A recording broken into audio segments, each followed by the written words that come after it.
welcome to Gallifrey's Most Wanted. I'm Ross Aiken. I'm Old Who. My name is Melvin Pena, and I represent You Who. And I'm still here. Hey! Well, for folks, it's been 3 days. For us, it's been 5 minutes, a cup of tea, and a bag of chips. Just take a little break. But we're here to cover the second episode of the new Doctor Who, Season 14, The Devil's Chord. It does not even have a Wikipedia entry or a TARDIS Wiki entry yet. Because that is astonishing. I was like, your nerd Quite people. frankly. Everybody there, all you nerds, fail. It's a big fail. So, are we talking about the Doctor Who fans? What? Yes. Yeah. They've been thrown off by the strange timing. By the global drop. Yeah, true, to be fair. Yeah. That's true. So the basic information, hold on one second. Well, I had it up and now it's gone away. We know it's a Moffat episode. No, it's a Russell T Davies episode. Oh, wait a minute. Good God, that's next. I'm so that brain fart there. Oh my goodness. I don't know who directed it. I didn't know. Well, yeah, I think it's someone he insulted. No, I'm not joking. If it's who I think it is, the producer of Loki is doing an episode at some point in this, and he badmouthed Loki. Yeah, but I don't. It's not this one. Maybe it's not this one. The director is Ben Chessel. Ben Chessel. Okay, that is not who I thought it was. Later in the season, either the woman who wrote and directed Loki is doing one or the other, because he kind of talked smack about her, about Loki, and then they became friends, and now she's doing one of the episodes. But this one is, it's a Russell T Davies, directed by Ben Chessel. I'm going to let Melvin start on this one, because I'm the least music head of the three of us. You know, I know what music I like, but I'm not as big music people as you are. And since this is about, music, I was going to thought I'd let one of you start first. So you go first, Melvin. Well, this is a very strange episode. Like, talk about the first. We were talking at the end of the Space Babies episode about the format of the episodes, like the format of the show, and the 2-episode drop, and like what does that accomplish? But like here, I think it's to give us the sort of what does Morgan Freeman say in Robin Hood, Prince of Thieves, that Allah loves wondrous variety. And I feel like that is one of the things we get from a 2-episode drop, is that these 2 episodes could not be more different. The first one is sort of a romp with like the little babies in their little carts, whereas this one is just, it's a little bit all over the place. And I think I mentioned in the last episode that I watched these 3 times just to sort of sit with them a little bit. And the more I watched this one, the more sort of discreet it became to me in terms of like how it's set up, because you get that sort of, you get the Ruby and the Doctor meet the Beatles bit, then you get sort of the Doctor and Ruby fight the Maestro bit, and then you get a musical number at the end. Like, there's sort of 3 discrete segments to this episode, so it plays functionally a bit wilder and a bit more chaotic than your sort of typical Doctor Who goes. Yeah. So those are sort of my initial impressions just of the format of the episode. So that is something that I thought I would like just bring up here at the beginning and see what y'all thought of that. Well, before we even get to the story, because again, it's just like the way that the episode plays out is sort of unlike anything that I feel like we've seen in Doctor Who. Jeff, why don't you go on next, and I got some thoughts on that. This is very much the Sideways in Time episode, even though it's one where we're also experiencing time travel back into time, and it's clearly tied in with the Doctor's roots as well. There's a lot of early Doctor backstory going on here, and a lot more of the exposition introducing people to the Doctor Who universe and all of that. But this is showing people that actually Doctor Who is fucking weird. It is a weird program. It is not Star Trek. With all due respect to Star Trek. No, Star Trek has a structure. Babylon 5. It's not Battlestar Galactica. It's not even like Moonbase. It's not Blake 7. Doctor Who will do camp. It will do weird. It will introduce gods. and creatures with more power and dominion over the universe than we could possibly imagine.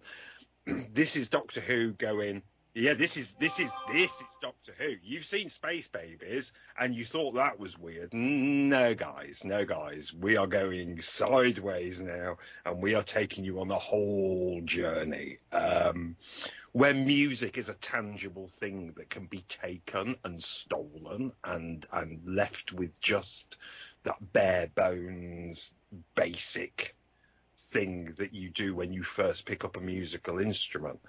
I've played guitar in bands, and there is something tangible about being in the middle of playing a piece of music and just being utterly lost within it, and you can almost touch it. It resonates in every fibre of your core, and it's in the room, it's present. And that's what Maestro is then devouring and taking away from us. And because music is important in my life and something that I am as passionate about as I am Doctor Who, that really, to coin a phrase, struck a chord. You know, and I think a lot of people will feel the same way. And I think it really, just hearing you say that, like opens doors in my perception of the episode that I hadn't even thought of, because it really, the episode really depends and hinges on the viewer, the audience's relationship to music. You know, whether that's, you know, the nursery rhymes we sing as children, thinking about, you know, Space Babies, the previous episode, or even the Goblin song in the previous. Like, there's music running through this through this series as well. And I also have my own sort of very, very involved relationship to music. It's something that I think about all the time. Anyone who follows me on the socials knows that I'm absolutely nuts about karaoke. And there's something for me. I used to be a university professor, and having lost that career, you know, and this is something we also think about, like those things that the doctor says he's lost over the course of his lives, when he's talking to Ruby about, I used to have a people, I used to have a granddaughter, all these sorts of things that come up in the Devil's Chord. Like that was a career that was lost to me over a decade ago. And really the only time I ever feel the sort of tangibility, like the idea that I'm doing right now exactly what I'm supposed to be doing, that I've felt since I was a teacher, is when I'm doing karaoke. Like the singing, the seeing the audience, the, like, when you're hitting, like you're singing a line and you know that you're doing it the best you can do it. Like, you can have that moment of experience of actual transcendence, where you're like, you're living in the music, you're living through the music. I went to a show in Pittsburgh last week. I drove up there to see one of my favorite bands, Flock of Dimes, and this is the singer, someone I know a little bit, and I got there right when doors opened, and she was like to me and someone else who was there early, do you mind if I go through my pre-show warm-up routine? And so she pulled up a YouTube video, and I got to sing along with her. This is like one of my absolute favorite musical artists. Singing like notes and warm-up phrases with her was incredible. Like, I felt so alive, you know. I'm sorry, that's a bit of a tangent, but let's just thinking about that plays into what Jeff was saying. What is at the core of this episode is that, like, literally when they take music away, the world ends.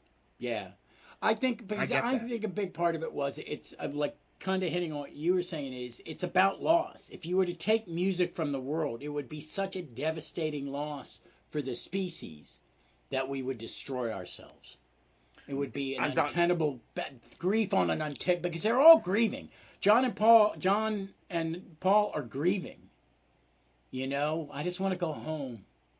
Yep. They're beat down. In its purest form, music is catharsis, and music is release, and music is escape, and music is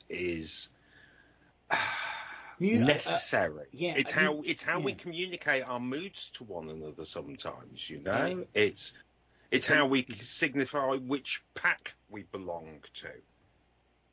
You know, it's a very animalistic thing, music, and it's why some animals respond really well to music as well, because if they could make it, they would, because it is a universal language. It is a language that you don't need words to understand. Yeah. I think music is like it induces catharsis. There are certain songs that help me grieve, help me push out a bad emotion. I'm a big lyrics guy. I want my music. I want them to be. It doesn't have to be telling me a story, but it has to be saying something. I'm big on that. And there are songs that make me cry every time I hear them. There's songs that make me, there's a certain Warren Zevon song. Whenever I lose somebody, I tend to listen to that song a bunch. I think it's called "When I'm Gone." I've even told my wife to play that at my funeral, because it just helps me. It just helps with the grief, because I know that Warren Zevon felt grief as he was dying and wanted to express this to his children.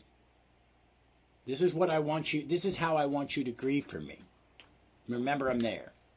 And that's one of the other things that comes up again and again in this episode is not only the power that music has, but the associative power of music. Like when Ruby is like, well, no, the world didn't end in 1963 because we have Beyonce and raves, and my mom sings Danny Boy to my grandma when she's drunk at Christmas. Like there's that, again, it's exactly what you're talking about, that you have, it's not only the power that music has or your life with it, but the all of the memories that associate and radiate out when you even talk about music. Yeah. I think it has those far-reaching effects. And I think picking the Beatles, who are, and specifically Lennon and McCarthy, whose songs are just, you don't have anything after them rock and roll wise without them. I mean, you just don't. It's like Elvis. You don't have the Beatles without, they're the baby steps. And that they're kind of, and that you can give it a point in time and take two important musicians and leave them kind of in the background to tell you how powerful music is, and they putting Cilla Black. I'd explain to my wife who Cilla Black was. I knew who she was. I'm actually the only one on this. Am I the only one who was alive when the Beatles were together and remember them as being a band? Oh yeah, probably. This is 1 year before I'm born. It was all Wings when I was a kid. So, one of the first albums I inherited from my brother was Wings Over America, and I still love that damn album. So, but it gives you a cultural touchstone with them, and then it gives you all the other stuff about we've been talking about, how important music is. And I love that aspect of it, that darker, heavy act. And it's light and fun at times, because let's talk about the Monster Room, the Maestro. Jinx Monsoon, I don't know her. I mean, I have a lot of respect for her. I know who she is. I know she's gone from being just like a drag performer to being in the cast of Chicago playing Mama, which I would have paid to see her play Mama Morton. I would love to see her sing that song. That would have been amazing. As I said in the previous episode, I love the big gods. I love the Toy Maker. I love the Eternals. I love Maestro. I don't care. Her performance is so big. It's so big, and I think you could have let her go bigger, which is scary. And the thing is, I think the Unleashed, they said this was her first TV performance, which, I mean, I think that the fact that she is theatrical, that she comes from a drag background, that she has done stage work, like you see it in every ripple, in every, like her face is never still. And this is something where for actors like Peter Capaldi, who are sort of more advanced in years, that the movement of an eyebrow can do a lot of work. Like there's something about Jinx's theatrical background that is perfectly suited to this kind of role. Like I think in the Unleashed, Davis says that he had known Jinx for a while, and that when he started writing this episode, that this was such a natural marriage. And I can't but agree. Like the performance is so dead on for what is called for, what is needed here. It reminds me. I like Neil Patrick Harris' Toy Maker. I thought he was a good representative, good transition from Michael Gough, because because the toy maker should. Michael Gough was very kind of fun. You know, he was being as fun and as big as they were going to let him. You know, he enjoyed torturing the companions. He enjoyed tormenting the Doctor, and you had it. And I think these kind of characters need to be this big. And I think every raised eyebrow. I do like the makeup eyebrows, the little pointy ones. The use of their use of their mouth. Yep. And the way snarling all the time. The snarl. These were very specific choices of how Jinx Monsoon opens their mouth when they speak. I'm going to be malevolent, so one part of my lip will be raised. I would have no problem thinking that they practiced in their mirror before they ever shot anything to give the director. This is what I'm thinking, and I bet the director went, "Okay, we're good. Let's go. Let's shoot."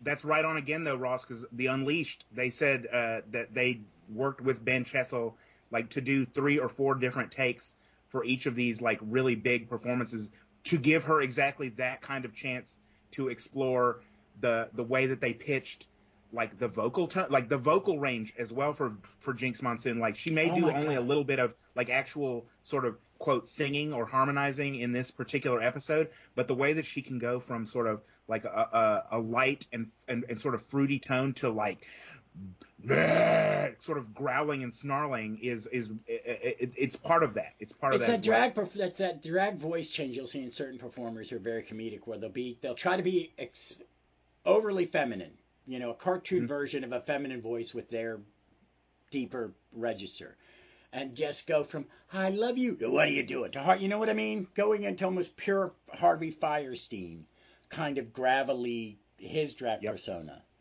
Yep.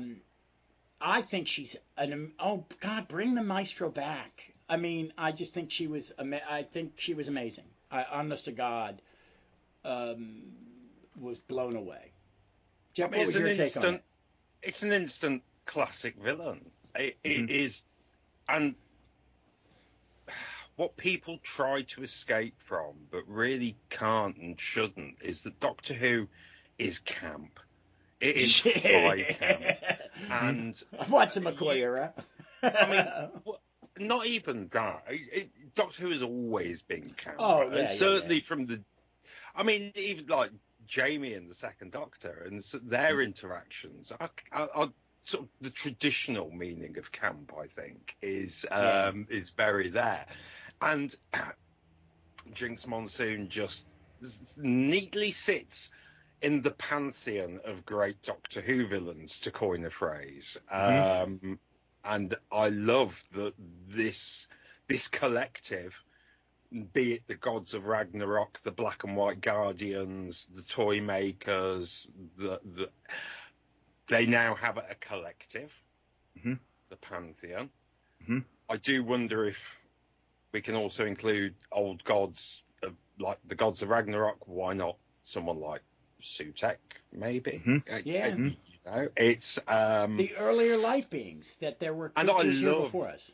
I love that. It's the Mara. It's stuff like that I love about Doctor Who, because I grew up in the 80s with stuff like the Mara and the Black Guardian and Eternals, and that was my formative understanding of what Doctor Who is, alongside being incredibly camp. And this fits neatly into my wheelhouse, you know. This sits alongside stories like Enlightenment and Snake Dance and Kinder and all of that. It belongs within Doctor Who, and I think that's why I had such a positive reaction to this one. Is because it felt like Doctor Who doing what Doctor Who does and does best, which is exactly like shattering expectation. This is one of the things we talk about at the end of Space Babies, is like, you know, what do you do with a reboot? Like, how do you make it? How do you make something new? How do you make something fresh? And like, one of the great things about beings of this nature is that, you know, again, we have a history of Doctor Who where Doctor Who arrives, he sees there's a problem, he improvises and fixes it, like, and then leaves at the end. Like with creatures like this, with entities like this, there are no rules. He even says it to Ruby. He's like, I don't know what to do. I think having Doctor Who on the back, having Doctor Who on the back foot, not knowing what to do, and him having the time of his life doing it, while also being like in sheer terror for his life and existence, is like, that is Doctor Who. It's like, what the hell is going on? I have no idea. I have no idea what to do. Like, I love that. And like beings like this, cosmic entities where you can make up the rules yourself, and wrong foot the audience, wrong foot the characters. It's incredible, because it's like you're on your tiptoes the entire time, just like trying to hang on for dear life. Yeah, I agree. And it's clever sticking that as the second episode. Sorry, Ross. No. Go ahead. I think it's clever sticking that as the second episode, because it tells you the bits about the Doctor Who universe that the first episode couldn't, because of the format of the story and the shape of it and what it was doing. And to be new viewer friendly. This may not be new viewer friendly. Maybe too much, I don't know. I think the way that it is going to span out over the season, and the way that the telling of this deeper story that is clearly connected to the Toymaker, Maestro, and who knows what else we may see in the forthcoming episodes, but it is all one story. It's all one story. Ruby's story, everything from the 60th onwards is all building to an event of some sort of, and because it's Doctor Who and because it's RTD, it is going to be an event of reality shaking proportions, because he does events of reality shaking proportions, and he does it like no sweat off his brow. He finds it to do, I don't always like that as a thing, but I think it's been long enough now where Doctor Who has done many other different things that it is something we can revisit. I think I've come into this season with a bit of trepidation, partly because my favourite Doctor's just gone, and Jodie has been my favourite Doctor, and I've made no bones or apologies for that either. She connected with me on a very personal level, and I enjoyed everything from her run. That's just how it is. That's just my personal opinion. That's not meant as an affront to other Doctor Who fans, That's just where I'm at.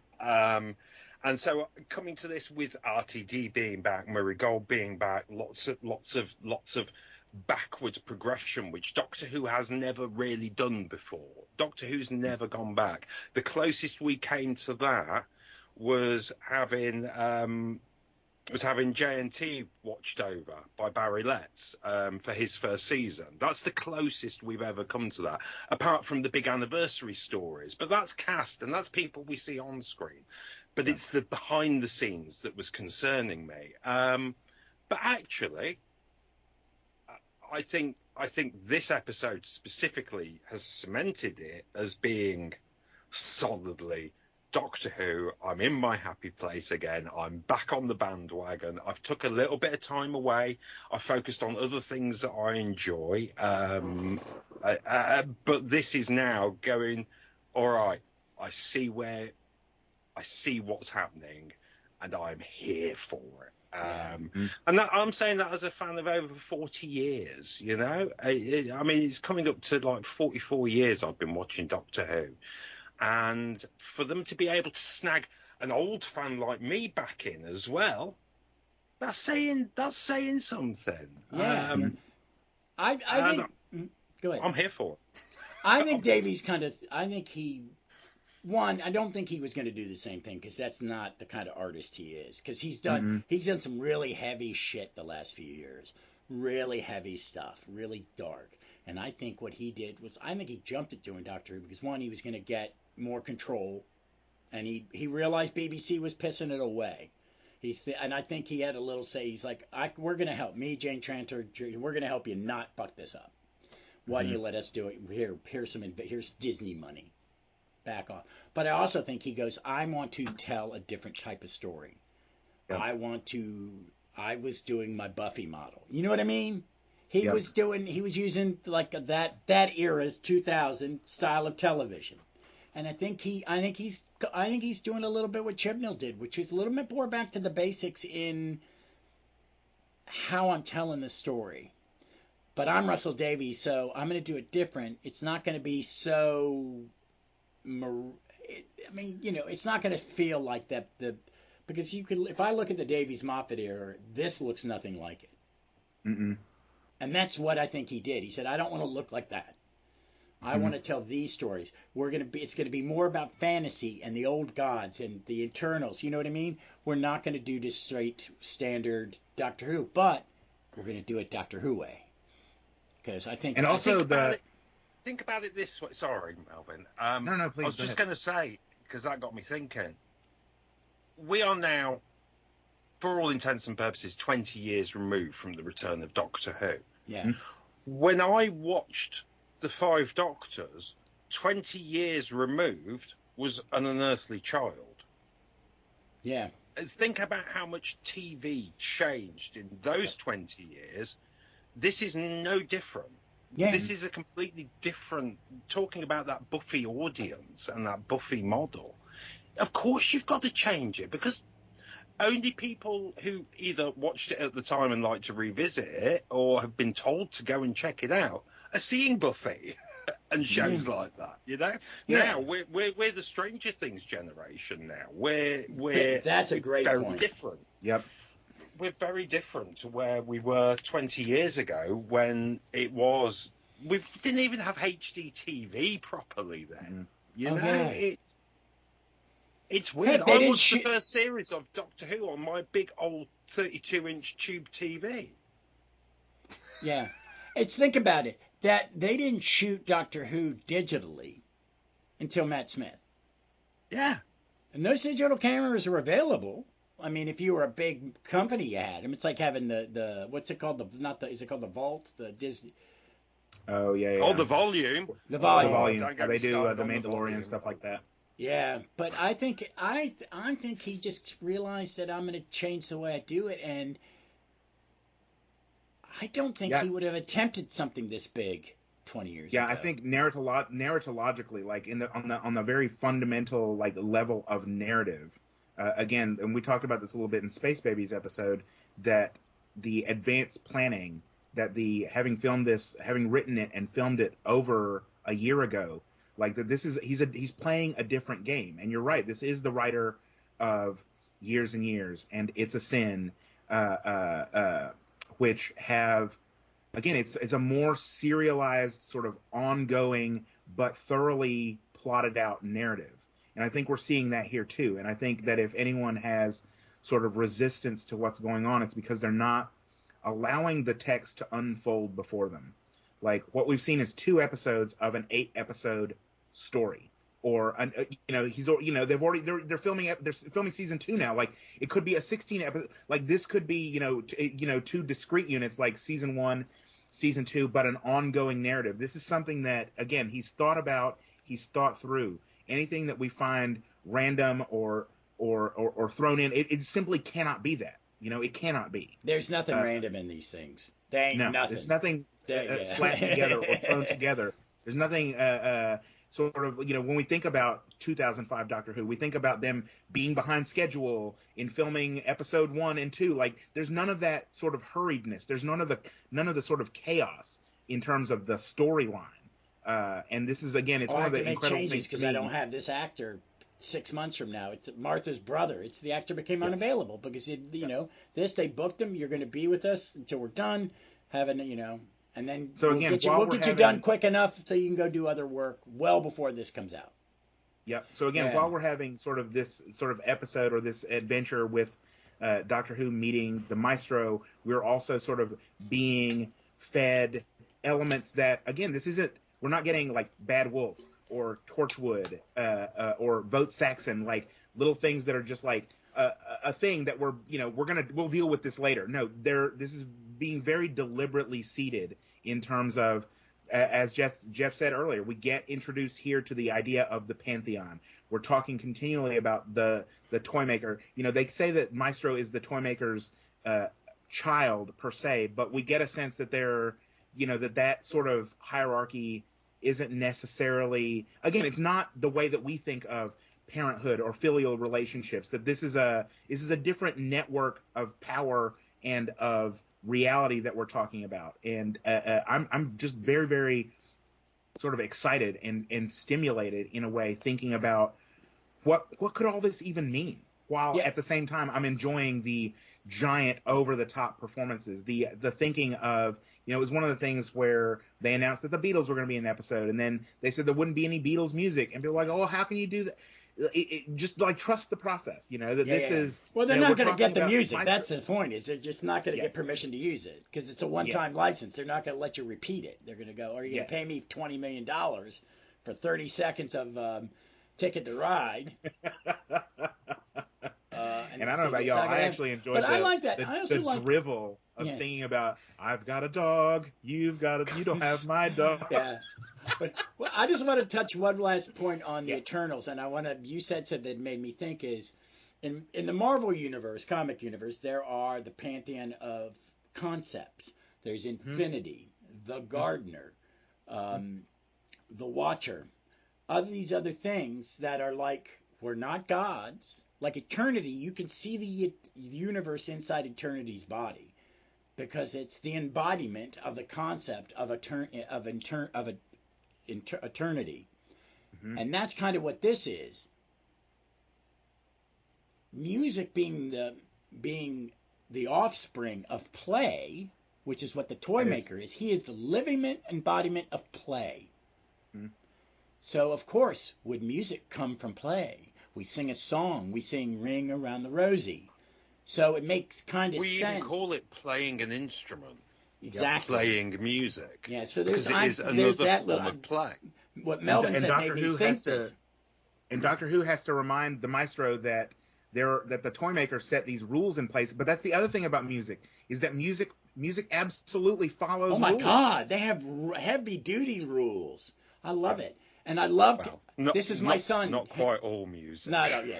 Of course. But there's a sort of baseline jazz, which there's work stuff from. like that. But exactly. There is structure in music. Whether you can see what the structure is in the mind of the person that created it is a different thing. But there is always a structure there. Yep. There's always a pattern being followed, be it 5/7, be it it's or the what is it, the three-tone? Which is the devil's chord? Which I'd never heard of. I mean, I'd heard of the Devil's Note. I'd heard that in like horror stories and stuff. I didn't know it was based on a real chord. Yes, it is. Yeah. So that was cool. I found, and that's a little bit of history from Doctor Who, random history that they use something and goes, that'll be good. We can make that scary. Well, the other great thing about this episode, and thinking about just the concepts we've been talking about recently, is that even though, or just these last few minutes, is that even though they couldn't get specifically Beatles syncs for this episode, I just feel like the music that they do play in this episode it's just another thing where, we talk about the original mandate of Doctor Who being sort of education, edutainment for children. Like, I don't know about y'all, but when I was growing up, everything I know about classical music, I learned from Bugs Bunny and the Smurfs. Like, every music cue that I know that is, whether it's opera or classical music. Oh, my God. All the Wagner I've ever heard. You had Gene Hudson playing Debussy in this episode. That sync at the beginning when they're walking out of the TARDIS, California Soul by Marlena Shaw. I don't think I'd ever heard that song before, but it is absolutely gorgeous and is going into my MP3 player today. But yeah, you get so much of the history of music in this episode in just random syncs. And I just think that is an incredible thing that they've done in terms of, like, you could populate an entire iTunes playlist from just the things that were played in this episode. Yeah. What I like too with the music in a lot of ways, it was just, he's leaning into music because we had the song in the Christmas special, and I like it. Have fun. Them dancing. That, for them, with them going to change and being all giddy, I love that companion doctor moment. That we're gonna dress. One, he's not gonna wear the same damn clothes every day, which I kind of hated with sometimes the Moffat and the Davies era. It's like, change your clothes. It's gross. But I like that. I had to rewind it when she says, "I want to." What about the clothes we're wearing? And as they're going through the TARDIS, I want a beehive. I want a beehive. I want a beehive. I had to repause it because he's like, "Yeah, we got loads of wigs." And then he comes out with that perfect 60s haircut. And that suit, man, he could wear that suit. That is the perfect Doctor Who suit. Yep. You know what I mean?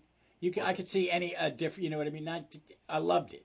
I loved that. I loved that also. Was that the real EMI building outside? Were they outside of real EMI, the old Apple studio? No idea. It looked really familiar. Or they. I could have sworn I heard them say that they did all the filming in maybe in one of the Unleashed, in like across Wales and Bristol. So I'm not sure. I think they may have just dressed up a street. It just looked. Like I've seen pictures of Apple Studio, and it's just an office building. It's not a really fancy looking building. It's just an old office building. But that I can't speak to with authority. But I liked it. I liked a couple things. As someone who's like some of the first music I heard was Beatles, because my brothers are Beatles. You know, my brothers and sisters were Beatles fans. I like that Paul and John could see the notes. Yes. You know what I mean? That they could see it. They are geniuses. It will take a genius. The Doctor messes it up. But I love that. Bum note. But they don't beat you, and they don't beat you over the head with that either, because Maestro says, the Doctor asks, "How did you come into this universe?" And the Maestro says, "I did it through the silly little genius who's the guy you meet at the start, who I believe he was the son of Roger Lynn." Yeah. Who was a Doctor Who composer back in the day. In the 80s. The guy who played... Nice. The guy who you played didn't know that, Jeff? Yeah. Was the son of a Doctor Who musician. You notice the other two cameos. I want to talk about the cameos. June Hudson. Yeah. I love that. That made me... I almost got a little teary that, oh my God, one, she's still alive. She was so precious. And two... She's so adorable. She was good. Yep. She was good. And then Murray Gold is playing the confused pianist during the final musical number. Mm-hmm. But I think he did that in the Christmas special with Kylie. That he wrote the song for that, and he was playing. He was the piano player on the ship. But I like the musical aspect. I wasn't. The ending was a lot. When I was watching it the first time, I was like, "This is and I'm going to use this analogy. Jeff will get it. I hope you get it. It's kind of like the end of Return of the King. Sometimes it's like, how many endings do we get? Yeah. Are we done? Well, another number. Okay. Yep. Oh, they're dancing on the street. Oh, and then they're back. Okay. Like the scene in Big when they're in the FAO Schwartz dancing on the piano. But yeah, it's just super weird, super crazy stuff was happening here. There's a lot going on in this episode. I've had to rationalise that ending as best I can in my understanding of Doctor Who and what have you, because I am not one for musical numbers particularly. I don't really enjoy it. Plus, it's never the music that I like either, you know what I mean? Only Ace Ventura has pulled that off. Or maybe, I don't know... what's the film with Adam Sandler and Steve Buscemi and Brendan Fraser? Airheads. Airheads is what I'm thinking of. Yeah. But anyway, I've had to rationalise that ending. And the way that I've rationalised it is that music has spilled back into our world with such force that there's an overspill, and that energy had to go somewhere. And that is why we got that song and dance routine. That is brilliant. That is, but yeah, it also goes to what you know what? I think that's what they were going for, because that's a real, not a rationalization. It's let's see these people, because I thought this. I saw someone critique the two little. Why are you bringing John and Paul in if it's just them going to be sad and walk away? And I went, no, but they're the heroes at the end, because they're the only ones who can see the notes, because besides the Maestro and the Doctor and Ruby, they're the only two that could do it. It makes perfect sense. And I think it also goes to what Jeff was saying in Space Babies episode, which is that this is the universe is somehow fundamentally changed. Yeah. Yes.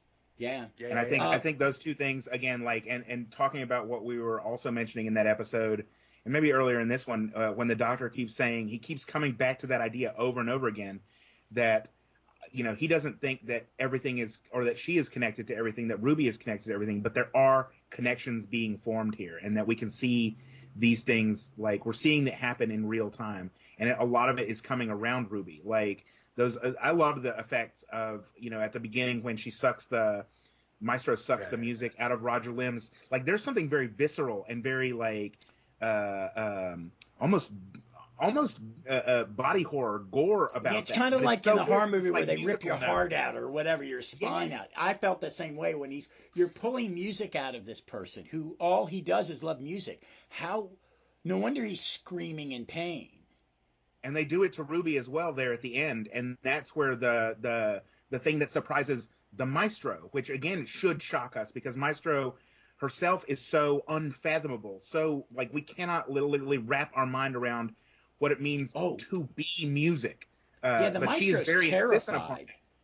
it. But she notices that there's something. She even says about Ruby, there is something wrong with this creature, because when she has her in the sort of butterfly net of music, there's the Christmas song that is somehow echoing out of Ruby, which again, there's some power inherent in Ruby. There's something inside of her that we do not, and that is the thing where, again, at the end where the Doctor is sort of running that sort of DNA scan, is there something that the TARDIS can pick up on, or is there something, again, that is that transcends our understanding, our fundamental understanding of what the universe is, what its rules are? There's something beyond about Ruby. There's something beyond about what's happening here, and that is, for me, what is sort of very exciting and very Doctor Who about this, is that we're to the end of 2 episodes, we do not understand, and I think that's very exciting.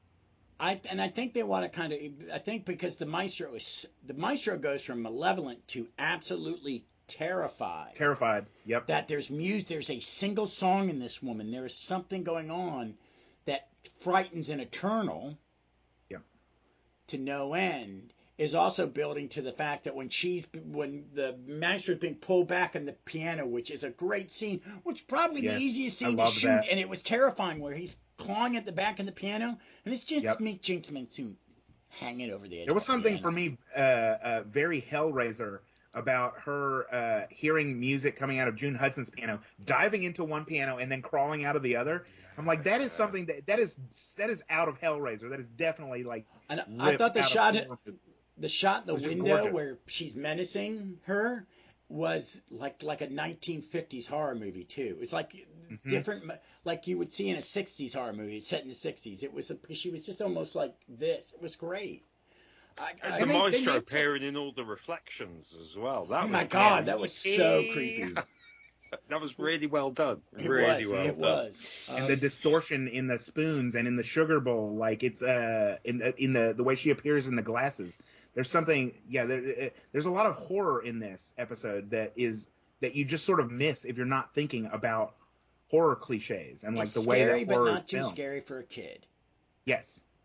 The kids It behind reminded the me a sofa. lot, actually. The kids behind Now the we're thinking sofa. of another Disney movie from my youth that still terrifies me thinking about it, which is Something Wicked This Way Comes. Oh man, I if you've love never that seen movie. It is messed up. It's hard to find. It is such a good movie. Oh, Jeff, if you've never seen it, it's real. Alan Rickman is it Alan Rickman? No, it's Jonathan Pryce. Jonathan Pryce plays this. Another Doctor Who link there. Well, the kids, these 2 kids kind of summon, or this carnival comes and starts just giving everybody what they want. Yep. Oh, it's Needful Things. But yeah, it's Needful Things, but with a little camp in it. And it's Jason Robards plays the grandfather, and it's really messed up. It's actually Needful Things meets Freaks. Oh, okay. Yes. Okay. Or Carnival, if you know. It is one of those 80s movies I HBO. saw in the theater, and I wish it was available readily on DVD because it's ultimately rewatchable. It holds up 40 years later, and it's very simple. I love all these kind of. This thing was scary. Before we even recorded Space Babies, me and Jeff were saying there was a moment. Or we said at the beginning that there's certain moments from other Who's that have appeared. We've seen it in the trailer for the next episode. But the moment to where the Doctor has to prove to Ruby that there are ramifications for not stopping something. Like if I do nothing, if we cannot stop the Maestro, the world will cease to exist. And I've always liked that scene in Pyramids of Mars. Pyramids. I think it works perfectly. I think because you've got two great actors, Tom Baker and Liz Sladen, it reads. But I think it resonates here. I don't think it's cheap. I don't think it's lazy. I think it works. I find when she says, "Where's my mom?" and he doesn't say anything, and she cries. That's what, a 2-second scene. Yeah. And it's. I don't think that this was just him going, I really like this scene from Pyramids of no, Mars. I don't I'm either, going to plonk it in one of my stories. I think this was very deliberate, very thought out. We then get mention of The One Who Waits. And the sign not says long waits. after this. Yeah, it's that we are going to look much like with the Bad Wolf stuff the And first time Saxon, round. yeah. We are going to go back and we're going to see so many things. The TARDIS makes an odd noise at one point as they're walking away from it, and they just kind of just brush it to one side. That's going to come back in. Yeah. Everything is being sowed very deliberately, and I suspect there is a very deliberate reason for that specific scene to have been transposed into modern Doctor Who, other than an homage. I think it is very there for a very real reason. Yeah, I do too. And I think it may be a think it's variety all of reasons. I think it's a Absolutely, variety of reasons because the Maestro specifically tells you that she is doing this so that she can destroy all life in the universe to have this sort of invokes that idea at the end of the Husbands of River Song, where they go to the Singing Towers of Beryllium, because that's one of the things that they talk about throughout this episode is the Aeolian tones. In other words, like the music of the spheres, the natural that callback. sound That's a callback. of wind coming through trees or nature. And the Maestro says that she's setting all this up so that the universe will be a devastation, so that she can guide this sort of infernal symphony, or a symphony supreme, I think she calls it. So there's that part of it, but there's also, like, again, the consequences of what we do if we don't stop this is like this immediate devastation that the world is gone. But Maestro obviously has a much larger plan.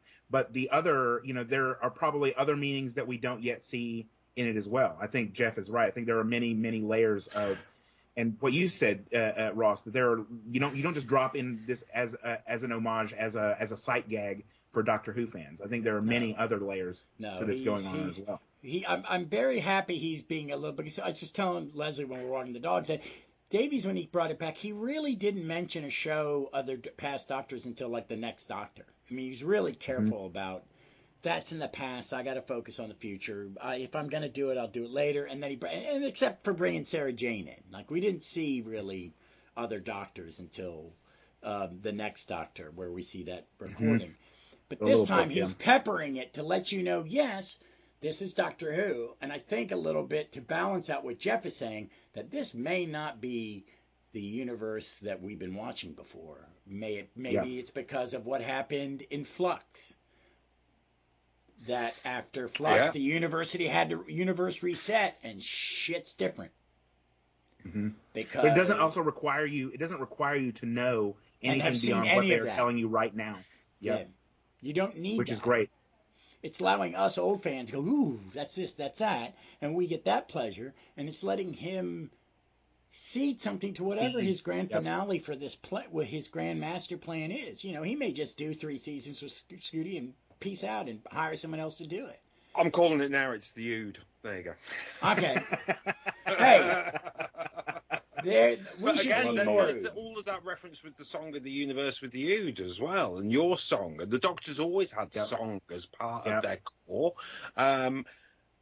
Just to solidify that even more so, the first piece of music that ever really truly resonated with me was probably the Doctor Who theme. As a child, Doctor Who and music have always been intertwined for me.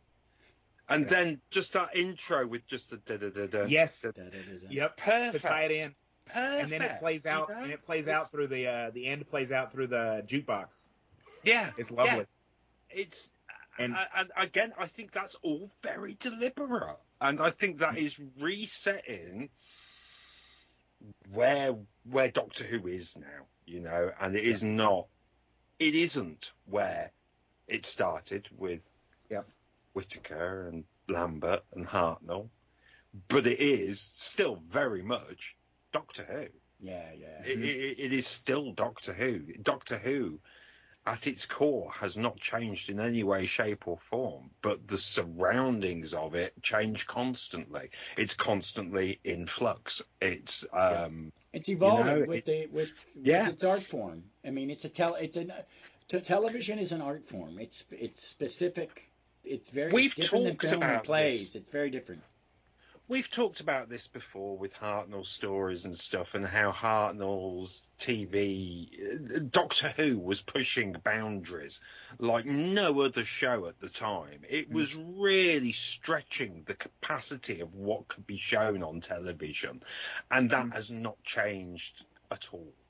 And the Devil's Chord was doing exactly the same thing, and it was pushing those boundaries and maximizing the weird and maximizing that the universe is much more than what you see with your eyes.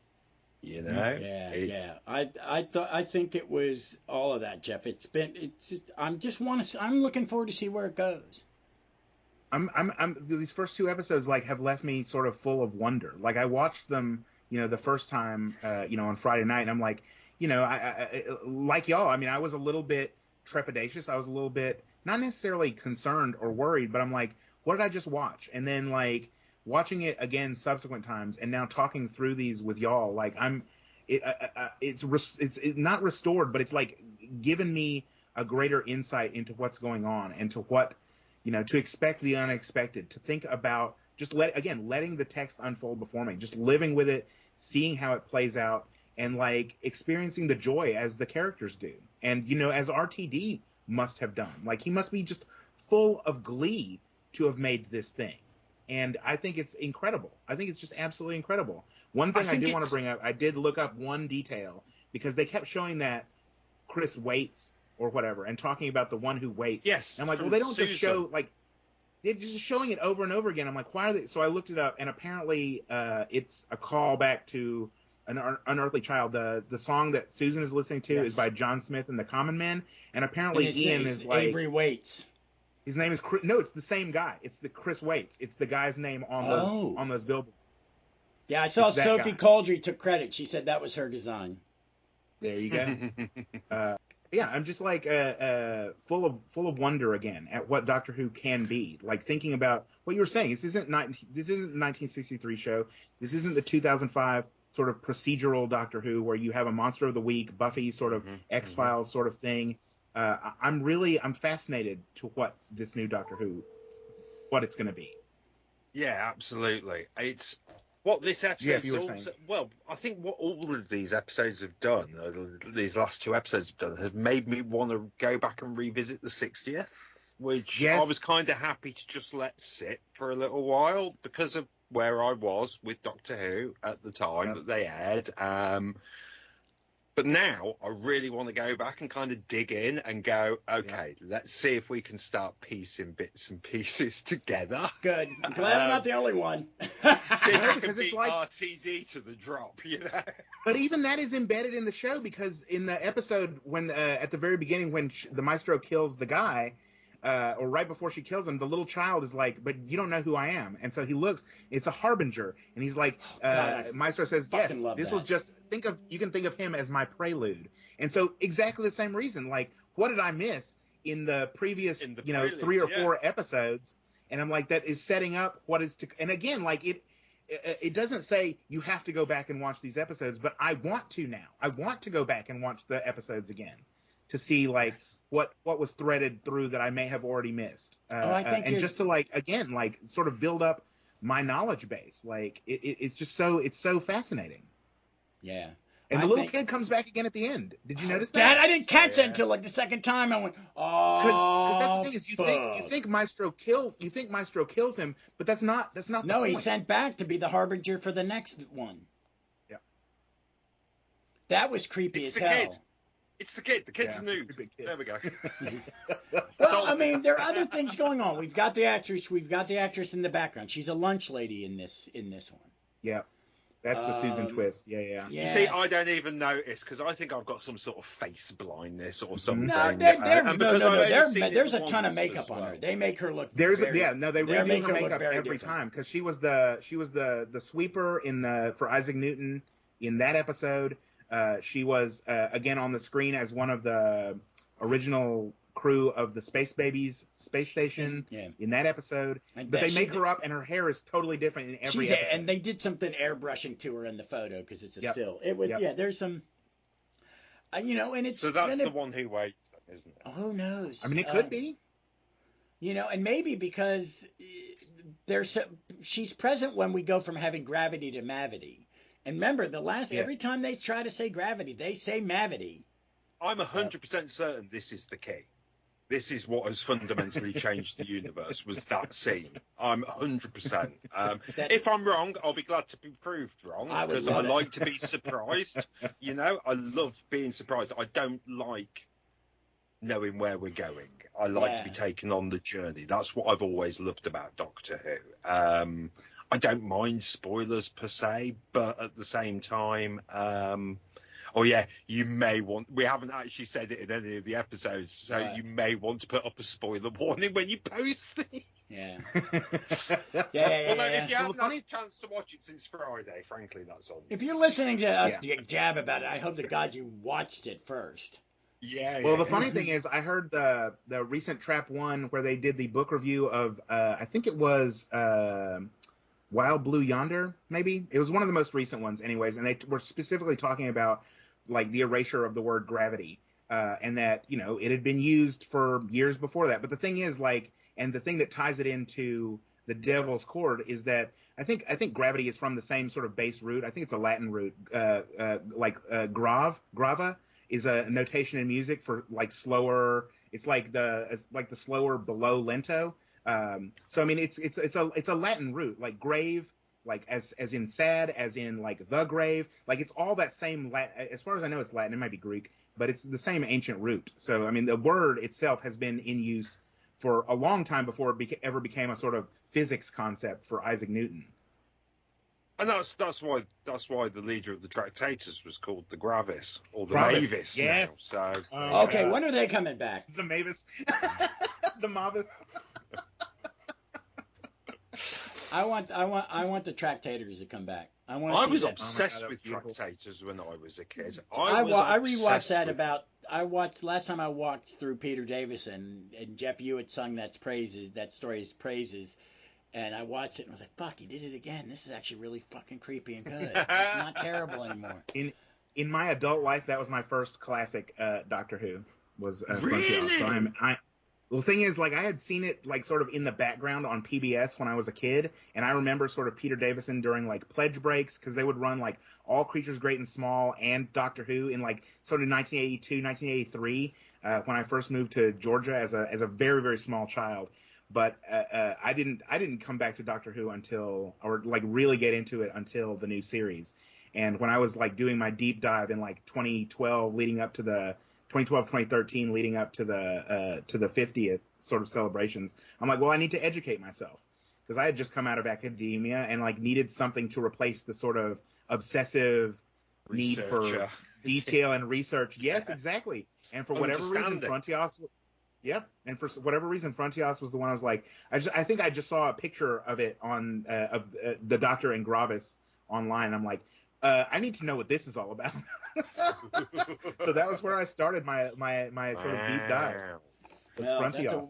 We'll never leave Frontios. TARDIS? What is TARDIS? I just found the machine with the people sewn into it. Yes, the people bit. It didn't register as creepy to me until the last time I watched it, because I was like, I'm really enjoying this season, but it's really dark. It's really dark. It's widely acclaimed as Davison's best, but I actually think his first season's his best. But that's a whole nother discussion. I think the stories are better in his first season. Yes, they're better written. I like the chemistry between just those three. Which is odd, actually, because Bidmead, of course, wrote Frontios. Frontios, yeah. Christopher H. Get in. Hamilton. Christopher Hamilton Bidmead. I love Chris Bidmead stuff. I'm a it. latecomer I love to that. it. I'm a latecomer to that party, but every time I hear one, I watch one of his, I go, "This is way better than I thought it was when I was like Yep. 20." But I was 20, and Because I he has thought I wanted the to be cool. reputation for hard science kind of stuff, but he goes as Yeah. far out there as anyone does. Jeff has the best He word for says it. that. He says Mathemagical. that. Mathemagical. That's It's what right. Doctor Yeah. Who under Chris There you go. Bidmead. Yep. Yeah, Yep. it's a great season. And I feel like. But hey, let's tie this up. I Yeah. liked it overall. I thought it was amazing. I want to see more of Maestro. Keep it up here. Keep it. Don't bring it. Don't kind of unless you got to tell a really intimate, tight, claustrophobic story. Keep it at this level. I like this level. I think this is a level that Doctor Who's never really played with, except in special occasions. You know what I mean? Or season finales or whatever. Yeah, because now I think that'll help me if I'm seeing spectacle for 8 episodes. Trying to do spectacle at the end seems jarring.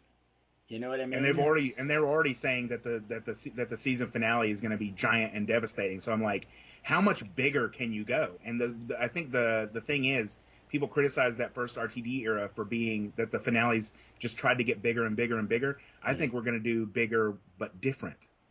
Yeah. I don't think he's going to try and outdo himself. I think it's going to be like, and not even necessarily an escalation, but consequences. Consequences are different than spectacle. And I feel like we're going to get consequences this year. If he focuses on just what he's trying to say for these 8-10 episodes and not think about what he's done in the past or anyone has done in the past, which I think writers do. I mean, we all kind of think about how we've done, we find what our comfort zone is. I hope he's going out of his comfort zone.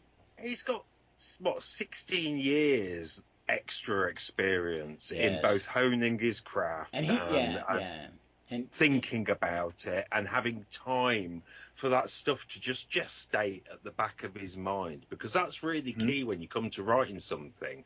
If you let an idea ferment for long enough, eventually you don't have to struggle to get it out. Or you don't have to fall short of what you were aiming for, because you've given it enough time to grow and do what it does naturally. So he's had plenty of time to sort of sit with this and let it sit with him and work out where he's going. He knows Doctor Who. He's kept up with Doctor Who throughout. He knows it, and he's that much more experienced now with how to write. And that's one of the astonishing things for me about this episode, thinking about it, having watched it the sort of third time through, is thinking about, what was not necessarily there has to be a social agenda of the week sort of thing, but like what was I thinking about during this episode, and like what does Maestro, what's being evoked here? And we're thinking about nuclear winter. We're thinking about the absence of music. We're thinking about Maestro saying, "I am music." And when she hears Ruby playing, she's like, "I heard music." But the thing is, like, music is mine. And I kept coming back to that idea. What does that mean? What is that saying to me? And one of the things I kept thinking about was like intellectual property. The reason, they couldn't get the Beatles song, couldn't license. Who owns music? Because we're thinking about Spotify. Like, there's in the news every day now, because they're bundling audiobooks into Spotify subscriptions, they can justify paying musicians even less. And there was a whole controversy at the beginning of this year among a lot of the independent musicians that I listen to, that the Spotify contracts were being renegotiated so that people who have 1,000 listeners or less are not getting paid, and that money is being moved to the top earners on Spotify, so that the Taylor Swifts and people of the world, like the Beyoncés, are getting even more money now, not only because of what they are earning, but at the expense of the people who are not earning. So, that is what was going through my mind with this episode, was like, again, who owns art? Who owns music? Who has intellectual property rights? Who is getting paid? Like, all these things are relevant here, I think. Yeah, because I didn't think about that. We were talking even before we started recording about, like, how much vinyl costs. Like, all of these things are relevant. I've been watching. There's a lot of that, because in the post-pandemic world and in the late stage capitalism, is like McDonald's is lowering its prices, and so I saw some economists go, don't think they're doing you a favor. They've been jacking up the prices. You know, the reason we have inflation isn't because it hasn't gone down. It's the corporations are, to maximize profits, just charging us more. They've been gouging us for 3 years, and they're just going to continue. They found that they can gouge us even more. And it's kind of, I get what you're saying with Spotify. They're always recycling their contracts to maximize, to give money to the people who don't need it. Well, it's the same as the YouTube model, where you have to achieve X amount of views or X amount of subscribers to even start seeing any money. Yeah, exactly. Even though they're running tough kind of ads. Now they're treating legitimate musicians who have recorded and released music in exactly the same way as someone who... And no offense, because I watch YouTube reactors and stuff all the time, but people who are sitting there watching other people's content and creating content from that. That's what we're doing, essentially, is we're watching content and then creating content from content. And it becomes, but we don't ask for money. We do this because we like talking about Doctor Who, because we're nerds, you know? We're not looking to monetize or to make anything out of it. All the times I've made Doctor Who art and people have said, oh, you should sell this. It's like, well, no, I don't want to, because I'm not doing it for that. I'm doing it because I want to make it and I want to put it out there. And if people like it, or if it inspires someone to write a story or anything, then that's a win to me. And that's what I feel like, we did that with our band as well. We paid money to record an album. I mean, it was shit, but we paid money to record an album and put it out there, and we didn't ask anyone to pay anything to hear it, because we just wanted to make it and put it out there. You know, musicians deserve a lot more. Yes. Again, I think that's one of the things that it's not lampshaded. No one talks about it in the episode, but I think it's definitely one of the things that's at stake here. Is like, who makes art? Why are you making it? Who are you making it for? And we talked about that in the Space Babies episode also. Like, again, who is the intended audience? You know. And one of the things also that sort of just off on a little bit of a tangent, but still related to what we're talking about in terms of like corporate greed and stuff like that, is that, like, it's a blink and you'll miss it joke in Space Babies when Doctor Who says, like, we're on a baby farm, and Ruby is like, are they growing babies for food? Because there's that Jonathan Swift modest proposal, like, it's there, the joke is there, you know. Is that the net? Like, you know, who knows? It's terrifying. I also want to shout out before we finish. Sorry, I'm dragging us out. I just wanted to mention the scene with the silence, which I thought was really effective. Yes. The field of silence that the Doctor creates. I loved that, because it was just silence, and it was so effective. It was so effective. Yeah, I mean, they did and then so much stuff. The way Maestro then breaks that silence was also incredibly clever. Incredibly clever writing. Really enjoyed that. Mm-hmm. All right, guys. Any quick last thoughts? I mean, it was one of the other big criticisms of the 2005 era, the Murray Gold era of Doctor Who, was how much the music was supposed to have been overbearing, too loud in the mix. It's guiding the way you feel, and like I feel like the music in these first 2 episodes proper of the season has been, I don't know, it's been a lot more restrained, even though you get that influx right there at the end, and I feel like that is on purpose as well. Yeah. But yeah, no, that's my final thought. Yeah, I don't think his 2005 style would really fit these stories. It would be overwhelming, and I think he kind of realizes it. They're so big, I can't go any bigger. I've got to stay in the background. But he's several years further on in his understanding, and he's not doing. It's not the same show. Yeah, he's thinking of it. I'm doing a different show, so I'm going to have a different sound. This is not what I was hired to do 20 years ago. This is a new job. They have new requests. I do what I'm a composer being told by the executive producers what we want. Maury, we want big when we need big. We kind of want you to back off. We'll tell you when to, it may be as simple as that. We only want 30% music. Because every style, there's got to be some house style to this era. And I noticed that one of the producers is one of the directors. The woman who directed this, I think, not Who directed this Well, one? this was Ben Chessel. No, the first one. Or sorry, First one. Yep. She is a Yeah. producer. So they have decided to put, as we do in this country, you'll have an executive producer who's the producer, the executive producer who's the head of the writer's room, and the executive producer is one of the directors. To create a house, like, okay, we're going to allow you to go outside the box, but we got to say where the box ends and where you're allowed to go outside of it. Not And like also, Star Trek house style, because Doctor Who, I don't think old Doctor really had a house style because they would change their storytelling. It was whatever they could afford to do. Yeah, it was whatever they had in the money. So yeah, that'll affect style. chewing gum and chicken wire. Yeah. So I think that's great. All right. So I liked it. I think I liked it a little more than Space Babies. I think this is going to be one of those seasons like 2005 when we hadn't had Who in years that I'm going to have to watch all the damn episodes every week before the new one so I can make sure I've got all my clues in my head and see how it interconnects. I think I got to do it. What about you guys? I'm very optimistic for what's to come. I'm very optimistic. Yeah. I'm very excited as well, which is nice. I'm glad to hear that from you because I knew how much you love Jodie and I know how Who is. It's secular. Sometimes you liked one and you're okay with the next one, but then I've been through this before, you know, especially Colin Baker into Sylvester McCoy, and because of how Colin Baker was treated, I really struggled to enjoy Sylvester McCoy for the longest time. It wasn't until Battlefield aired that he really hit home for me as the Doctor. And now I can go back and watch. Paradise Towers is one of my favourite Doctor Who stories because it's just so good. Talk about over the top. Yeah.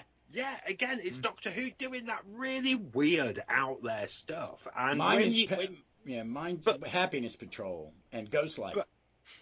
But I think what also helps is Ncuti and Millie have been genetically bred from charisma monsters or something. I don't know. I don't understand how I can feel so attached to two people so quickly.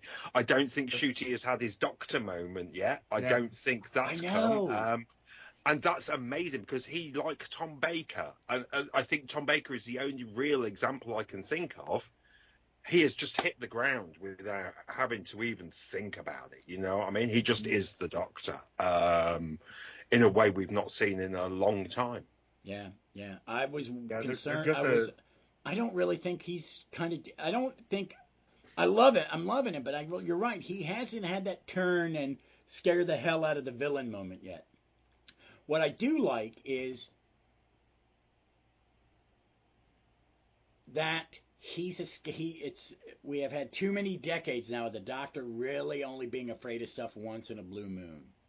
Yep. Yeah. This is the first Doctor and the second Doctor. Yes, I know but I don't know what the heck that is, but I do know I'm going that way. You know? And thinking about that, you know, he says it in Space Babies. He's like, I usually love not knowing what's going on. And I was actually scared because he's talking about the booger monster. But then the thing is, like, when they discover it's the pitch of the monster's voice is at 17 hertz, which again is it ties it back into music. And that's in Space Babies. He's like, that is the tone at which, like, fear is achieved, or like whatever. It's like triggers the alarm impulse or whatever. We're definitely getting a musical episode at some point, aren't we? I wouldn't. But for me, like, shoot. They did it last season on Strange New Worlds, a Star Trek show, and it really worked. It really worked. But yeah, for my money, K-pop Ncuti and Millie are Klingons. Ncuti and Millie are they're magnetic. They really do draw you in, and they're both, the way they play it is full of joy, and I'm really, really drawn to that. You know. Yeah, I want more of her mom and Cherry though. I really like her mom and Cherry. They're really. I like that before he walks out in the house, he goes, "Tell your mother not to slap me." But that's another callback to early Doctor Who coming back for the first time. That's another callback. Oh, yeah. It's so clever. So clever. That's one of the other little details that they're not going to be happy about the Doctor. So, All There's one of right. the other little details in this one that we might have missed is that he asks her at some point when they go to see the future London. He's like, "Where are you at now? Is it like June, July, So 2024?" some time's passed since. they've been going at it for like 6 months by this point, at least in real time, which is sort of like it's one As of the things Big that I love. Finish wave their flags and banners and go, get Yes, they can put stories It's one of the things I here. love. It's one of the Next things that I time. love about Rose, the 2005 restart, is that you just jump into the middle of things, and I love that you get There's a an gap. episode, you Let's get build a gap. the Church on Ruby Road, you get Space Babies, and then we're in it. We've been doing this already, so the I like that. rapport doesn't have to be built; it's already there, and you can tell like they just get along so well. They're great together. She's so young. She's the youngest actor ever to get a companion's part. She was 18 when she was hired, and she's 20 now. Something like that. Yeah, so that's amazing. And I'm sorry. Go ahead. I don't know enough about Ncudi's work to kind of know. Has he ever done? How much stage has he done? Is he a musical theater? Is he one of those actors? Yeah, I do musical theater. It's like Jake Gyllenhaal is a movie star, but he goes and does Broadway musicals because he was a theater kid. Well, he definitely did the stage recreation of "I Am Kenuff" from the Barbie movie at the Oscars a few weeks ago. So I forgot about that. I haven't seen the Barbie movie yet. So. Well, they recreated the big musical number at the Oscars, and he was there. Oh, that's great. Yep, I like on stage that. doing it. So well, he's that's at least kind of why got this that. was delayed. This is why I think they had to have something to fill the gap that Davies didn't want to wait because he was busy. I also think it was like that the timing was planned as well. Like we did the David Tennant specials. I think it was great to wait because they could have just gone straight from the Ruby Road into the new season. I think it's great to just let it sit for a little bit and then reset the Disney Plus so that episode 1 is the Church on Ruby Road, so that there's no break in it when you go back to rewatch it. Yeah, because they're just going to stack seasons behind it in that tab, which is fine. Yeah. All right, so I'm going to do recommendations first because while I'm thinking about it, in a minute I'm going to brain fart. I am playing a little catch up on my Big Finish because I've been asked to talk about the Quinset the Quinn Dilemma on another show. And that's the most recent 6 Doctor set, right? Yeah, so I've started to listen to the Hebe ones. I am in love.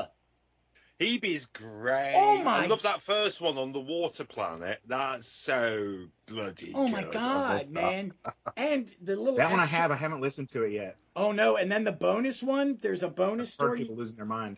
The Dream Nexus, narrated by Toby Haddock. Oh, I don't think I've heard that. No, it's an extra. It's called the Dream Nexus. That's Toby Haydock? Yeah. It's written by Adam Christopher, and it's a Hebe Mel Sixie audiobook. That's cool. What's the like a short trip or interlude? Yeah, short trip, like a short trip. Yeah, it's an hour long. It's a full short trip. But I love Hebe. I'm in the second set, so I'm in that Purity, or I'm getting to that. I'm loving it. Hebe's great.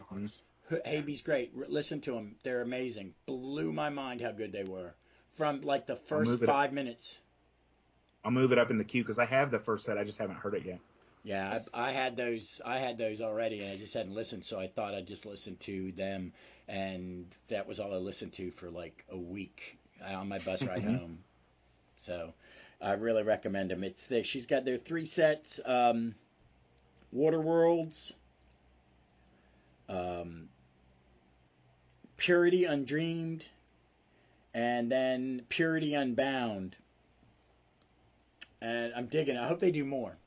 I hope she can be 2 characters because I love the actress in Star Beast. I want her. She'd be a great companion. She'd be a great. Let her travel. Come on, man. Let her travel. Because she is so snarky. The characters are kind of similar. They're both a little bit. Yes, very similar. Yeah. Like, shut up. I kind of wish she could have been Hebe in the show and just tie into Big Finish. That would have been nice, but I can take it. I can take it. I can take it. I do like that. Ruth Madeley. Yeah, that's it. Ruth What I- Manley is the actress. And what I like too is that she's in a wheelchair. It's audio, but she's going. Can we need to get me a hover chair because this is a little difficult. Yeah. So that's my recommendation. 60 from Big Finish is always a recommendation, but just check out those sets, folks. They're great. How about you, Jeff? Okay, I've got a couple of recommendations. I once we finish recording this, we were talking, I think in the Star Beast episode now, about not listening to any other podcasts, not listening to any other reviews before we put our thoughts down here. So I'm going to go and listen to the old Doctor Who show, which is an amazing podcast. Really good fun. I'm going to go and listen to their episode now, reviewing these two stories. I'll be interested to see what they have to say. I recommend the Fallout TV show. And I also recommend Googling Steve Albini and looking up everything he has engineered, the contribution he has made to music over the last 40-odd years, his bands, other bands, albums by Nirvana, albums by Pixies, to name just a couple of obvious ones. But just Google him. Dig into his album, back catalogue of music he's engineered and recorded for people. A real loss to the music industry, which hits home talking about this episode, I think. So, yeah, Steve Albini. Rest in peace. How about you, Melvin? To go along with what Jeff was talking about earlier, about how there aren't movies that are geared towards the sort of music he likes, it rang a little bell for me because I don't know if either of y'all or any of our listeners have seen, this is a movie with Peter Dinklage from about, I want to say, it's in the last 5 to 10 years, called The Knights of Badassdom. Oh my God, I love that movie. Jeff, if you have not seen that movie, don't say anything about it, Ross. Jeff, if you have not seen that movie, it needs to be at the top of your queue because this movie is made, it's literally, they made it for you. But it's called The Knights of Badassdom. The only thing I'll tell you about it, metal and nerds. It's just it's metal and nerds. Laugh your ass off because you're gonna go. There's me. There's Ross. There's Melvin.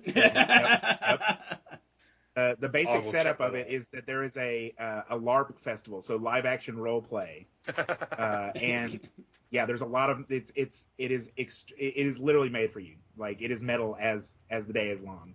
You will absolutely you will love it. I can't say anything else about it because I want you to have the experience that I had. I went into it blind. What the hell did I just watch? I was bored one day and it looked dorky, and I think I'll watch this for 15 minutes, and I only paused to go smoke a little more. It's an absolutely brilliant movie. I might have to put that on my queue for this week again. Yeah, it was a love letter to being a nerd. It's really a love letter to being a nerd. It's for all of us, but it is especially for you. And then my other recommendation is I always recommend Flock of Dimes. It's one of my favorite musicians. I was talking about her at the start of this episode. Anything that Jen Wasner puts out, whether it's through Flock of Dimes or with Y Oak, or she also plays in the touring band for Bon Iver. She's got her fingers in a lot of pies, and she is absolutely one of my favorite artists. So, yeah, anything by Jen Wasner. Awesome sauce. Yeah, thank y'all so much. All right, this is folks. Great. I love having this day with y'all. So, folks, this is dropped on a Wednesday, but the show will be back next Sunday with a quick take on next week's episode called Boom, the Moffat episode. So let's see if he translates to the new style. That I will be interested to see. All right. And what will this be, like 3 or 4 episodes in a row now? Where I know Doctor Who fans love it when the episode title is name checked in the episode. Because they said the Church on Ruby Road. Maybe that is part of it too. The Devil's Chord. They said Space Babies. They said how are they not? How are they going to say? How are they going to have an episode called Boom and not say the word boom? We're on a roll. I want an Ace flashback. I demand an Ace flashback. We got it when Ruby was running through the spaceship and Space Babies beating up the walls of the baseball bat. Oh yeah, she did have a baseball bat. All right, or folks. It was a pipe, but it still rang the bell. All right, gentlemen, thank you as always. Hey, folks, thanks for listening, and we look forward to seeing you somewhere in time or space.